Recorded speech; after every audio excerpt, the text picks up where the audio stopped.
In the world of home services, success isn't just about hard work, it's about outworking the competition.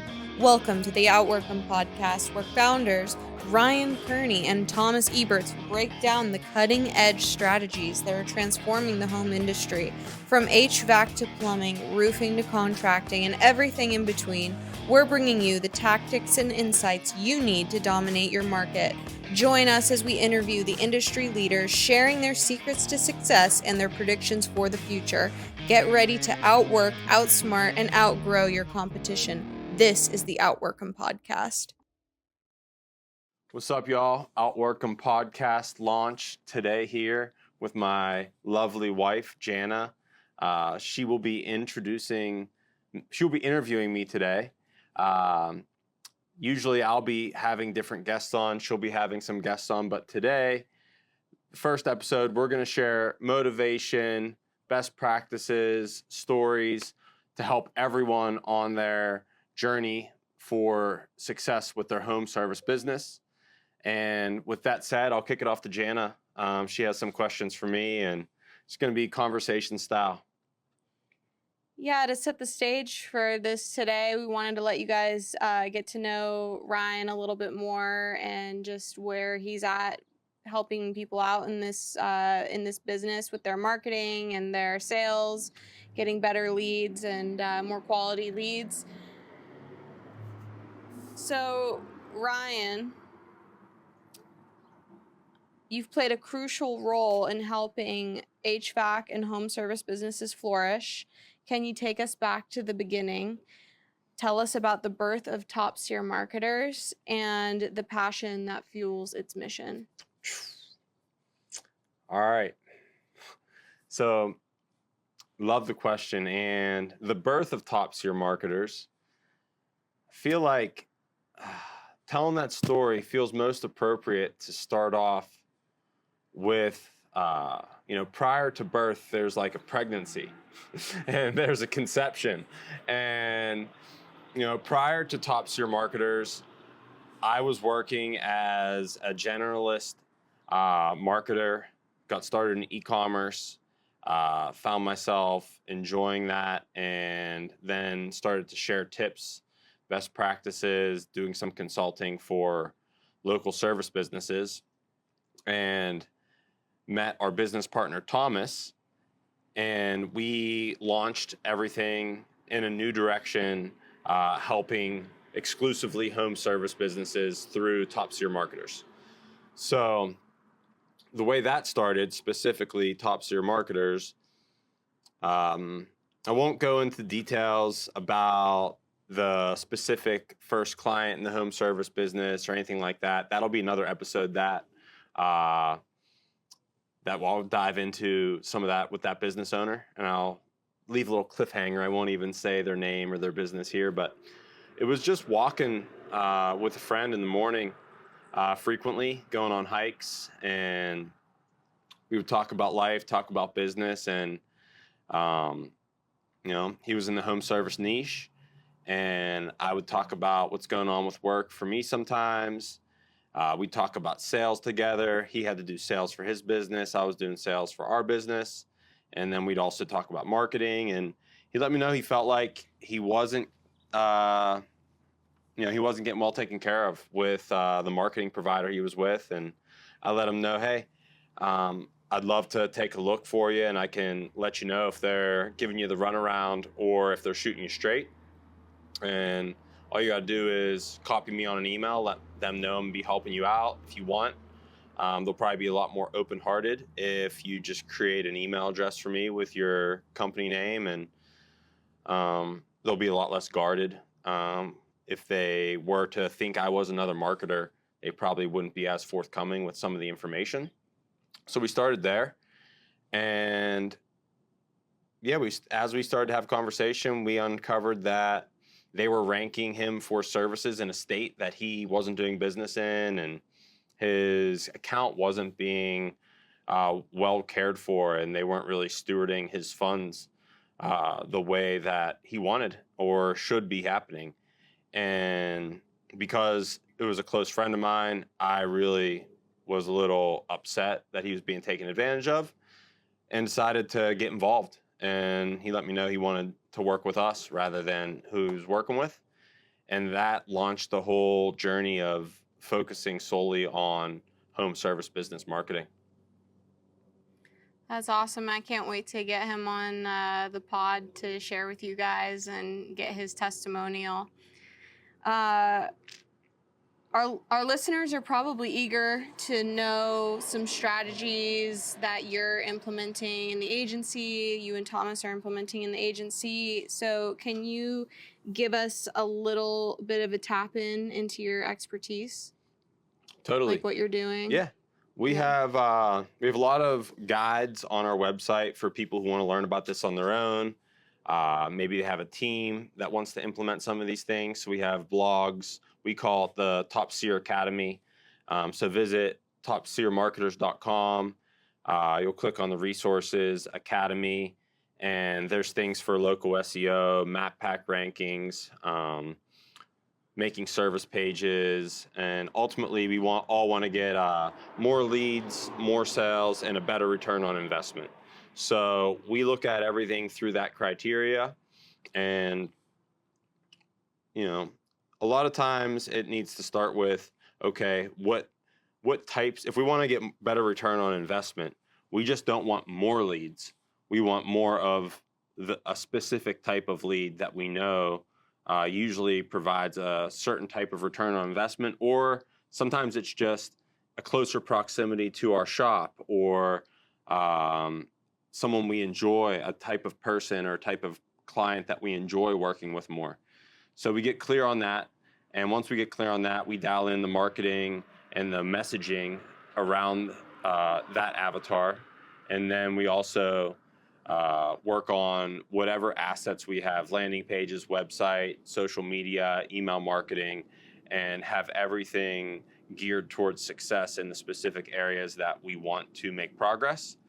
And then also something that comes to mind that's super important is that we define success.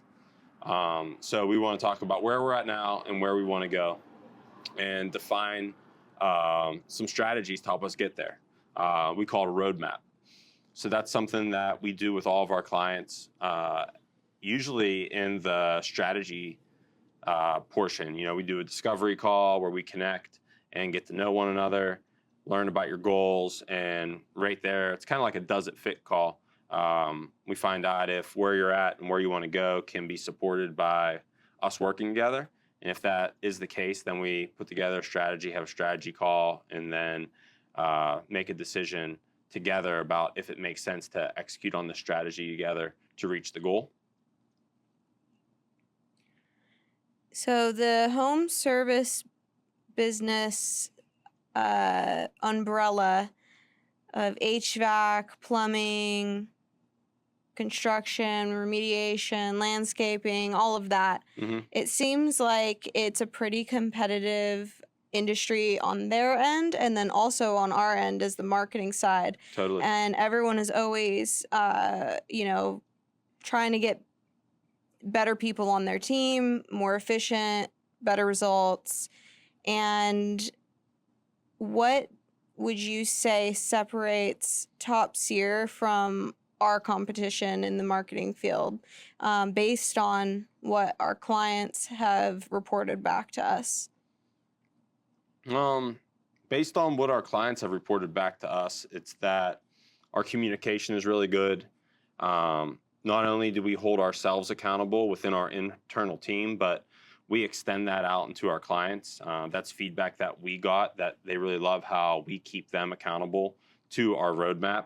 I mean, they're busy running their business and doing everything, fulfilling on their jobs, customer service, billing, all those things. And we're, extension of that team for them, and, sending reminders that, we're waiting on X, Y, Z from them, and, doing everything we can to keep the project on track. So that's what I would say differentiates us, that we're actually keeping the goal in mind. We're not doing task-based marketing. It's all focused on performance. And for everything to work, we have to work together. we put as much on our plate as possible so that we don't need the client's intervention as much as possible. But there are things related to, making sure they like the pictures we're using. Sometimes that's really important to the client. Other times the client doesn't want to be involved in that, and we're able to learn enough about them to make all those judgment calls for them. So, it really depends on the client, but communication, accountability, and results are where we're getting the best feedback. And beyond marketing strategies, what are some fundamental principles and or mindsets that are crucial for achieving long-term success as an entrepreneur in the home service business industry? Great question. So I'd say there's a recipe for success, and it is, working on something consistently without interruption and with passion, with love, with true dedication to what we're setting out to do together. And, not looking for a magic wand or some get-rich-quick scheme. I'm not saying that there isn't ever some innovative tactic that produces results for a month here or there, and they're more exceptional than others. But that needs to be the cherry on top for us to have continued success year over year over year, month over month over month, week to week. It needs to be consistent dedication to the plan that we're all agreeing on is highly likely to give us our desired outcome. And then keeping score along the way, looking at the scoreboard, having a feedback loop, understanding what our activities were. Our activities are X, Y, Z. Our outcome is, whatever's on the scoreboard. Does that communicate back to us that we're on track? If so, we can continue charging forward. If not, we can look at what we might need to adjust and modify to get ourselves back on track and make sure we actually arrive at the goal we set out to achieve. What words of wisdom would you offer someone who's just starting their journey in the home service industry? So, after communicating with dozens of home service business owners, feel like they all share things related to the consistent hard work and showing up and taking care of the clients, the customers, taking pride in your work and fulfilling on the commitments, the promises, and making people know that it's not just a transaction, it's more than that. So there's something kind of practical and really grounded, I feel there. And then I guess something more mindset related that I think applies to anything in life is to work like it's all up to me and pray like it's all up to God. And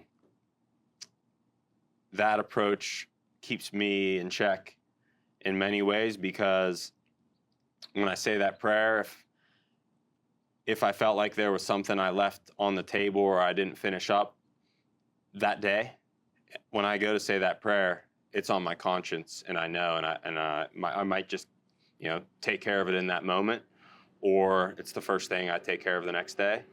And then the same thing whenever I say that prayer, to remind myself that I want to fulfill, and if I'm going to pray for it, I want to make sure I show the power above that I really want it. Thank you for sharing. I'll interject on that and just give a piece of my own observation and watching you and Thomas work with home service industry business owners has been really cool, because out of all of the other niche clientele that we have worked with, and I mean, we've worked with tons of really hardworking entrepreneurs. So I'm not saying that anyone else that we've worked with wasn't working hard, because to be an entrepreneur, you have to work hard. That's just the name of the game. But specifically with the home service industry business owners, I feel that you and Thomas have really been able to match their energy on the amount of grit and work that you put into your projects. And that has been why the people that you've worked with in Top Seer Marketers have been really happy with working with you guys, because they see the effort that you're putting in, they see the hours that you're putting in, the attention to detail, and it makes me feel like I can just see the synergy between you guys and the mutual respect. So that's been really cool to witness. Thanks for the observation. Yeah. So how do you balance, that being said, with all the hard work, how do you balance work life and your day-to-day, your hobbies, family, when you're not immersed in work? Like, what do you like to do to relax and recharge? So there's all kind of things I love to do. Some of my hobbies, I think, really make me want to connect and relate to more of the people I'm working with. And that is, I love to hike. I love to be outside. I love to go hunting. I love to exercise. I like to spend time with family. I like to eat. And the whole balance thing, I feel like, kind of, have times where it's balanced and times where it's not. And I'm not trying to put the focus on the balance. I feel really blessed to have a capable mind, body, and spirit that doesn't always require balance. And I got a quote, actually, that I should have it memorized, but I don't yet. And I'm just gonna read it here, talking about balance. A master in the art of living draws no sharp distinction between his work and his play, his labor and his leisure, his mind and his body, his education and his recreation. He hardly knows which is which. He simply pursues his vision of excellence through whatever he is doing and leaves others to determine whether he is working or playing. To himself, he always appears to be doing both. So that quote was shared with me, I want to say, maybe 15 years ago. And it really hit home because growing up, for me, sports was a huge part of my life. And I was really competitive, and it's kind of like my job. But I really wanted to perform. I wanted to win. And I was really competitive. So even though the training was hard, I wanted to win. So I liked to train, even though maybe in the moment it was really difficult. And I'm really grateful for that experience. And I feel like now my new sport and my new passion is business. And, it's just a different vehicle for personal development and evolution of our business and myself is taking place through Top Seer Marketers and through my pursuit of our goals and our clients' goals and achieving that. Before we wrap up this podcast, are there any specific books, podcasts, or you already shared a quote, but anything else that you'd like to offer to our listeners just to get their brains moving in the right direction for the future? Totally. I'll start with, and maybe I'll start to share a different blog or book or resource at the end of each podcast. But today, being that we're making content and We started this platform to put ourselves out there, but then also give our clients and other people in the industry a platform to get themselves out there. There's a book called They Ask You Answer, and that book is something I really think in this content age, in this age where people are getting to know more about who they might do business with before the sales call or before they even might reach out and inquire. They Ask You Answer talks a lot about how to position your message or your company in a way to increase the likelihood that more of the people you want to connect with reach out to you, and that there's better context and a frame set up for efficient progress through awareness, interest, and then possibly transacting together. Well, thank you for all of the insights that you shared today, and I'm excited to be a guest interviewer on the podcast in the future, and I'm also excited to see who you bring on and you and Thomas interview and get insight from in their businesses, and I'm sure that it'll be really valuable for our listeners. Thank you, and see you next time. Thank you, Pumpkin. Little hand snug. Love you. Thank you. Love you.